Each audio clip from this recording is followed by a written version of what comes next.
सुप्रभात, good morning. कैसे हैं आप सभी? आइए, आज हम पढ़ेंगे कक्षा 8वीं उपवन हिंदी पाठमाला का एक लेख, आधार कार्ड एक नई व्यवस्था। इसके रचनाकार हैं डॉक्टर DV सिंह। बच्चों को आधार कार्ड की संपूर्ण जानकारी देने का प्रयास इस पाठ में किया गया है। आधार कार्ड क्या होता है, इसको क्यों बनवाना चाहिए, कौन बनाता है, इसको बनाने से हमें क्या लाभ मिलेगा, तो इन सभी बातों का ज्ञान आज हम इस लेख में प्राप्त करेंगे। देखिए, यहाँ पर आधार कार्ड का लोगो दिया हुआ है। जिस व्यक्ति का आधार कार्ड बनाया जाता है उसका चित्र होगा, उस व्यक्ति का नाम, डेट ऑफ बर्थ और जेंडर लिखा रहेगा। यहाँ एक स्क्वायर दिया है, इसमें इसे हम QR कोड कहते हैं। इसके अंतर्गत व्यक्ति की जन्म तिथि, नाम, पता आदि छिपे हुए अक्षरों में लिखे होते हैं। यहाँ पर 12 अंकों में पहचान संख्या जारी की गई है, जो उस व्यक्ति की पहचान संख्या बनेगी। आधार कार्ड आम आदमी का अधिकार। तो यहाँ पर आप इस आधार कार्ड का एक चित्र देख रहे हैं। आइए हम बात करते हैं पाठ पर। आधार कार्ड एक नई व्यवस्था। इस पाठ का परिचय जरा देख लें। आधार कार्ड का वर्तमान व्यवस्था में काफ़ी महत्व है। इसके बिना सरकारी योजनाओं का लाभ यदि पाना है तो इसके बिना संभव नहीं होगा। अर्थात इसके बिना सरकारी योजनाओं के लाभ पाने, पासपोर्ट बनवाने, पेंशन और भविष्य निधि की राशि को प्राप्त करने या लाइसेंस बनवाने जैसे कार्य लगभग असंभव हैं। अर्थात आप समझ गए होंगे कि आधार कार्ड कहाँ चाहिए। सरकारी योजनाओं का लाभ पाने के लिए, पासपोर्ट बनवाने के लिए, पेंशन प्राप्त करने के लिए, भविष्य निधि की राशि PF की धनराशि प्राप्त करने के लिए, लाइसेंस बनवाने के लिए, लगभग अनेक ऐसे कार्य हैं जहां हमें आधार कार्ड की आवश्यकता होगी। उसके बिना, आधार कार्ड के बिना यह सभी कार्य असंभव हैं। तो आइए इसके बारे में जानने का प्रयास करते हैं। देखें, लेखक कह रहे हैं, भारत सरकार अपने नागरिकों के लिए पहचान पत्र स्वरूप जारी किए जाने वाले कार्ड को आधार कार्ड कहते हैं। आधार कार्ड किसे कहते हैं? भारत सरकार द्वारा अपने नागरिकों के लिए पहचान पत्र स्वरूप, अर्थात उनकी पहचान के स्वरूप, नागरिक हैं वे भारत के और उनकी पहचान के दें, उनकी जानकारी इस कार्ड के माध्यम से मिले, उस कार्ड को आधार कार्ड कहते हैं।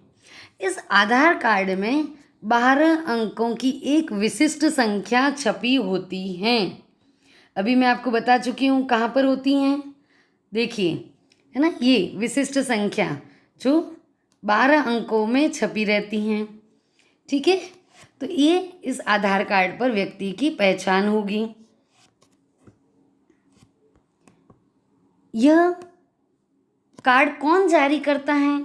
इस कार्ड को भारतीय विशिष्ट पहचान प्राधिकरण UIDAI, अंग्रेजी में इसकी फुल फॉर्म क्या है? तो U का अर्थ है यूनिक, I का अर्थ है आइडेंटिफिकेशन, D का अर्थ है आइडेंटिफिकेशन में शामिल है ना, ID का अर्थ है आइडेंटिफिकेशन, A का अर्थ है अथॉरिटी और I का अर्थ है इंडिया। पूरा नाम है unique identification authority of India. ये संस्था आधार कार्ड जारी करती हैं। इस प्राधिकरण का गठन सन 2009 में किया गया, 28 जनवरी 2009।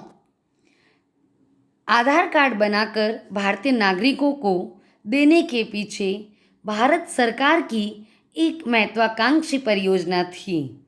आधार कार्ड पर 12 अंकों की छपी संख्या से भारत में कहीं भी व्यक्ति की पहचान और उसके निवास पते का प्रमाण होगी। वह व्यक्ति कहाँ रहता है, भारत में किस स्थान पर रहता है, यह उसका प्रमाण होगी। आधार कार्ड दो रूपों में स्वीकार्य हैं। किस रूप में? प्रथम UIDAI की वेबसाइट से, अर्थात unique identification authority of India द्वारा जो जारी वेबसाइट है, उसकी वेबसाइट से अगर डाउनलोड किया गया है तो उस आधार कार्ड को स्वीकार किया जाएगा। और दूसरा स्वीकार करने की परमिशन है भारतीय डाक को। भारतीय डाक से जो हमें आधार मिल रहा है, उस आधार को मान्यता प्राप्त है। यानी आधार कार्ड दो रूपों में स्वीकार किया जाएगा।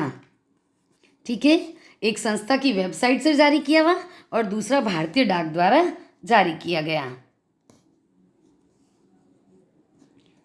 आधार कार्ड के लिए कोई व्यक्ति तब आवेदन कर सकता है जब वह भारत का नागरिक हो।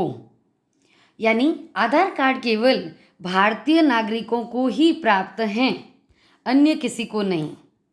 भारतीय नागरिक होना आवश्यक है। कौन जारी कर रहा है? UIDAI द्वारा। ये कब जारी करता है? जब वह सत्यापन प्रक्रिया को पूरा करता है। यानी यह संस्था यह प्रमाणित करती है कि हाँ, यह व्यक्ति यहीं रहता है, इसी पते पर रहता है। वह इस बात का पता करती है कि हाँ, ये सही है जानकारी। अब उस व्यक्ति की उम्र व लिंग कोई भी हो, वह भारत का नागरिक होना चाहिए। आधार कार्ड के लिए केवल एक बार ही नामांकन किया जा सकता है, बार बार नहीं हो सकता है। एक बार ही नामांकन किया जा सकता है और वह नामांकन निःशुल्क होता है। उसकी कोई शुल्क नहीं ली जाती हैं, अर्थात कोई पैसे नहीं लिए जाते हैं, भारत सरकार स्वयं कराती हैं। ठीक है, इतना समझ में आया? आगे बढ़ते हैं हम। यहाँ आपको एक चित्र दिखाई दे रहा है। इस आधार कार्ड को बनवाते समय आपके फिंगरप्रिंट लिए जाते हैं, अंगुलियों के निशान, अंगूठे का निशान, आँखों का पहचान, उन सब की एक फ़ोटो ली जाती हैं जो वह आपकी पहचान को प्रमाणित करेगी। आधार कार्ड की उपयोगिता और आवश्यकता। क्या इसकी उपयोगिता है, क्या काम आता है और क्या आवश्यकता है? भाई आवश्यकता है इसीलिए उसकी उपयोगिता है। तो देखते हैं हम। पहला, पासपोर्ट बनवाने के लिए आधार कार्ड को आवश्यक माना गया है, अर्थात पासपोर्ट चाहिए तो आधार कार्ड बनवाना होगा। दूसरा, LPG गैस की सब्सिडी प्राप्त करनी है। आपको पता होगा कई वस्तुओं पे सरकार सब्सिडी देती है, जो कुछ लोगों के लिए, कुछ लोगों ने सब्सिडी छोड़ दी हैं। तो सब्सिडी पानी है, सब्सिडी का अर्थ है कुछ रियायत पर हमें, यानी कम मूल्य पर वह चीज़ मिल जाए। तो गैस जो है, LPG गैस हैं, उस पर अगर हमें सब्सिडी पानी है तब भी आधार कार्ड चाहिएगा। ट्रेन टिकट में छूट पानी है तब भी आधार कार्ड चाहिए। भविष्य निधि PF की राशि प्राप्त करनी है तब भी आधार कार्ड चाहिए। और किसी भी प्रकार की संपत्ति का रजिस्ट्रेशन करवाना है, उसके लिए भी हमें आधार कार्ड की आवश्यकता होगी। और जो आवश्यकता है वही महत्व बन जाता है। और कहाँ कहाँ चाहिए आधार कार्ड? देखिए, डिजिटल जीवन प्रमाण पत्र बनवाने के लिए, लाइफ सर्टिफिकेट बनवाने के लिए आधार कार्ड की आवश्यकता है। आयकर रिटर्न भरने के लिए, इनकम टैक्स का रिटर्न भरते हैं आप, तो उसके लिए भी आपको आधार कार्ड चाहिए। बहुत सारे बच्चे सरकारी योजनाओं में स्कॉलरशिप प्राप्त करते हैं, छात्रवृत्ति प्राप्त करते हैं, तो उनके लिए भी आधार कार्ड आवश्यक हैं। किसी भी प्रकार की सरकारी सहायता को प्राप्त करना है, सरकार की विभिन्न योजनाओं का लाभ लेना है, तो उसके लिए भी केंद्र सरकार आधार कार्ड को अनिवार्य कर चुकी हैं। अर्थात आपको कितने ऐसी जगह हैं जहां आधार कार्ड अनिवार्य हो चुका है, आधार कार्ड आवश्यक हो चुका है, तो हमें आधार कार्ड आवश्यक रूप से बनाना चाहिए। आगे देखते हैं आधार कार्ड का प्रारूप। आपने लोगो देखा, पिक्चर देखी, नाम, डेट ऑफ बर्थ, एक QR कोड लिया हुआ होता है, 12 संख्या में व्यक्ति की पहचान संख्या जारी होती हैं। यहाँ आपको एक चित्र दिखाई दे रहा है जहाँ आँखों का पहचान ली जा रही है। आँखों की पहचान, फिंगर रखाई जाती हैं, थंब रखाए जाते हैं मशीन पे और वह पहचान उस व्यक्ति के जारी हो जाती हैं। आधार कार्ड का प्रारूप। आधार कार्ड का प्रारूप कैसा होता है? देखें, यह एक रंगीन दस्तावेज होता है जो ग्लासी कागज़ पर मुद्रित किया गया है। ग्लासी कागज़, ठीक है।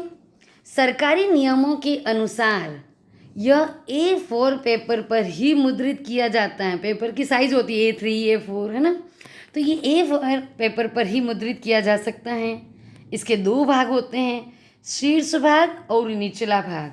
शीर्ष भाग अर्थात ऊपर का भाग और निचला अर्थात एक लाइन खींची हुई रहती है बीच में, नीचे का आधा भाग अलग से दिखाया जाता है, ठीक है। 2 भागों में यह बटा होता है। देखें, यहाँ एक आधार कार्ड दिखा रहे हैं, तो ये ऊपर का जो भाग है इसको हम शीर्ष भाग कहते हैं। यहाँ एक लाइन दे रखी है, ये देखिए लाल लाइन आपको दिखाई दे रही है। तो ये ऊपर का भाग शीर्ष भाग हो गया और जो नीचे का भाग है इसे निचला भाग कहते हैं। अब शीर्ष भाग में क्या लिखा होता है, निचले भाग में क्या लिखा होता है, ये जानकारी हम नेक्स्ट वीडियो में